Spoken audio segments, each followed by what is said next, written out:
Merci. Je voudrais, avant de commencer, présenter mes condoléances à tous ceux qui ont perdu un être cher dans cette pandémie et prier pour le repos de l'âme de ceux qui nous ont quittés. Comme vous vous y attendez, je vais m'appesantir sur les aspects cliniques en commençant par les aspects thérapeutiques. Actuellement, l'analyse de nos données porte sur 838 patients et non sur 559 comme la fois passée. Et parmi ces 838 patients, nous avons 727 patients âgés de plus de 12 ans. Et les résultats que nous avons obtenus à propos de l'utilisation de l'hydroxychloroquine et de l'azithromycine se sont davantage confirmés avec cette série plus importante. C'est vrai, la durée médiane qui était de 10,5 jours est en ce moment à 10 jours versus 12 jours si le patient n'avait pas pris le traitement indiqué, mais avec une différence statistiquement très significative. Je ne rentrerai pas dans ces détails techniques. C'est aussi un traitement bien toléré parce que la prévalence des effets secondaires est entre 2 et 3%. Et plus important encore, tous les patients qui ont pris ce traitement en stade précoce de la maladie n'ont pas eu de complications et aucun n'est décédé. Ces résultats sont importants. C'est vrai, il faut empêcher la survenue de complications, la survenue de décès, mais la réduction de la durée d'hospitalisation a un impact sur le psychisme du patient. Quand on dure dans un centre de traitement en isolement, à la longue, ça peut entraîner un stress qui peut être préjudiciable. Donc réduire cette durée d'hospitalisation, ne serait-ce que de 2 jours, est un élément important. L'autre fait que je voudrais souligner, c'est que, vous ne l'ignorez pas, il y a une tension sur la disponibilité de lits au niveau des centres de traitement. C'est pour cela que la prise en charge à domicile est encore indiquée en ce moment. Il faut s'adapter au contexte. Libérer des malades nous permet de prendre en charge aussi d'autres malades qui ont des facteurs de gravité ou des facteurs de survenue de complications. Et enfin, sur le plan économique, chaque malade coûte très cher à l'État. Avec cette réduction de 2 jours, c'est plusieurs milliards de francs CFA qui seront économisés par l'État du Sénégal. Je parlais tout à l'heure à un de nos spécialistes en économie de la santé pour lui dire de faire une étude là-dessus. Donc nous allons continuer ce traitement, en sachant bien sûr qu'il faut continuer en faisant un essai clinique. Si on s'était basé sur l'essai clinique, on n'aurait pas commencé le traitement jusqu'à ce jour. Pour preuve, il n'y a aucun traitement validé au niveau mondial au moment où je vous parle. Même l'OMS n'a pas encore terminé son étude. Tout ceci pour expliquer pourquoi agir en tant que médecin peut parfois être différent d'agir en tant que chercheur. Mais en dehors des traitements, je voudrais parler des signes cliniques. Au début, on se focalisait beaucoup sur la fièvre et les signes respiratoires, l'éternuement, la toux, les difficultés respiratoires. Mais chaque jour qui passe nous montre que plusieurs types de signes divers et variés peuvent être observés, ayant trait à l'atteinte d'un appareil ou de plusieurs appareils au système de l'organisme.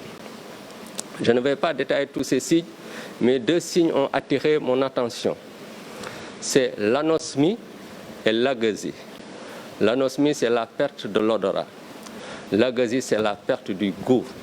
Plus précisément, un trouble de la perception du goût du salé, du sucré, de l'amer, de l'acide et même du goût du glutamate de sodium. Ces signes sont évocateurs de Covid-19 durant cette période. Je ne dis pas spécifique parce qu'on peut les voir dans la grippe et dans d'autres pathologies. Mais dans plus de 50% des cas, les patients qui présentent ces signes, quand ils sont testés au Covid-19, s'avèrent véritablement être infectés par le virus SARS-CoV-2. Je vais donc inciter à ceux qui présentent ces signes de s'auto-isoler pour éviter de contaminer leur entourage, mais aussi de saisir la cellule d'alerte pour que le nécessaire soit fait pour une meilleure prise en charge dans les meilleurs délais. L'autre élément sur le plan clinique qu'il me paraît essentiel de souligner, c'est la possibilité de survenir de séquelles. Les séquelles peuvent être de plusieurs ordres. Même si ce n'est pas courant, c'est important d'avoir cela à l'esprit. Et je le souligne parce que j'aimerais que les patients qui ont eu un rendez-vous, que ces patients-là respectent ces rendez-vous qui leur sont donnés. Je peux donner l'exemple des séquelles respiratoires, la fibrose pulmonaire qui peut survenir chez des patients qui ont eu des lésions pulmonaires étendues durant la maladie. Un rendez-vous leur est donné en général 3 mois après la sortie pour faire le bilan de la situation. Et ceux qui n'ont pas eu de rendez-vous doivent également consulter s'ils sentent un signe qui leur paraît anormal, même plusieurs mois après la guérison. Ceci dit, avant de terminer, je vais pour une fois répondre à 3 questions qui m'ont été posées. Habituellement, je ne le fais pas, mais je pense que je vais prendre la liberté de le faire aujourd'hui. La première question m'a été posée par Saleh Gueye de Seneweb, qui pose des questions à propos du Covid organique, où il parle de lenteur. Nationalement, à l'heure actuelle, même l'OMS n'a pas fini son étude. Alors que dire d'une étude qui porte sur un produit dont on ne connaissait pas encore tous les constituants? Il y a des études précliniques qui ont été menées sous la houlette du directeur de la pharmacie et du laboratoire. Et probablement, dans les jours ou semaines à venir, nous recevrons le rapport et à partir de ce rapport, nous verrons comment asseoir un essai clinique parce qu'il faut évidemment tester le Covid organique, mais aussi l'artémisia du Sénégal. Donc, le processus suit son cours. La deuxième question, c'est celle de Awa Gueye de RFM, qui pose des questions, je crois, en rapport aux différents aspects de la maladie. Oui, nous avons une mine d'informations sur cette pathologie. Mais évidemment, nous ne communiquerons publiquement que sur des éléments qui permettent de donner des recommandations ou des conseils. Il ne sert à rien de vous donner des chiffres sur tout ce que nous avons. Par contre, sur le plan scientifique, toutes ces données feront l'objet de plusieurs publications qui vont être faites en temps voulu. Et tout ceci, c'est quelque chose également qui prend du temps. Et la troisième question, c'est celle de Al-Hassan Ba, de TFM, qui me demande de lui dire, pas sérieusement, mais très sérieusement, si je suis d'accord avec les mesures prises par le chef de l'État.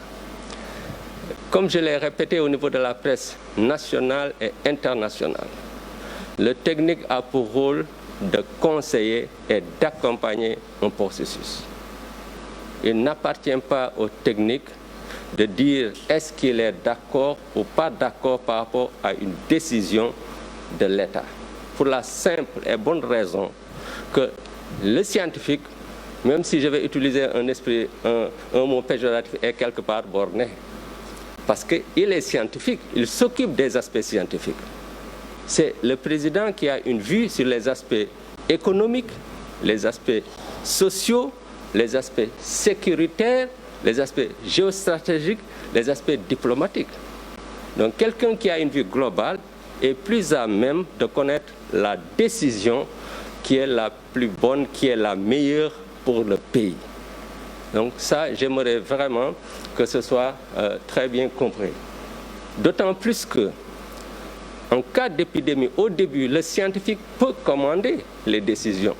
Mais quand l'épidémie dure du fait de ces différentes implications, ce sont les réalités du terrain qui commandent les décisions à prendre. Vous voyez, même sur le plan scientifique, on sait que la prise en charge à domicile, ce n'est pas préférable dans notre mode de vie. Mais on arrive à une situation où il faut le faire parce qu'il y a des malades qui refusent de venir se faire traiter à l'hôpital, du fait parfois de la stigmatisation et d'autres facteurs, mais on ne doit pas les abandonner, on doit les prendre en charge. On ne peut pas aussi mettre l'accent sur ces patients quand nous avons une tension au niveau des lits ou qu'on risque de ne pas hospitaliser des gens qui ont des facteurs de risque. Donc, il faut être souple, mais expliquer clairement, sereinement et honnêtement les décisions qui sont prises ainsi que les changements. Donc, voilà la réponse très honnête que je donne à M. Al-Hassan Ba. Ceci dit, je voudrais terminer en remerciant le chef de l'État, le ministre de la Santé et de l'Action sociale, le ministre de l'Enseignement supérieur, de la Recherche et de l'Innovation, toutes les institutions étatiques et non étatiques, l'Institut Pasteur de Dakar, qui est vraiment mon partenaire privilégié dans le domaine de la recherche. Je remercie personnellement le docteur Amadou Al-Fassal, le docteur Fabien Taïeb, avec lesquels je travaille quotidiennement sur nos projets de recherche. Mes collaborateurs, parmi lesquels mes deux points focaux nationaux, le colonel Pape Samba Ba de l'hôpital principal de Dakar, le docteur Ndeye Aïssatoullah, qui est au service des maladies infectieuses, qui ont sillonné tous les pays pour nous aider vraiment à mieux prendre en charge cette épidémie sur le plan du traitement et du suivi. Je remercie la presse pour leur accompagnement dans la sensibilisation. Je remercie tout le peuple sénégalais pour leur accompagnement et leur prière, en disant que la communauté fait beaucoup d'efforts. Moi, j'en suis convaincu malgré toutes les critiques. Nous devons quand même continuer à faire de la sensibilisation. Je vous remercie de votre attention. Je vais maintenant passer la parole au docteur Amadou Al-Fassal, administrateur de l'Institut Pasteur de Dakar.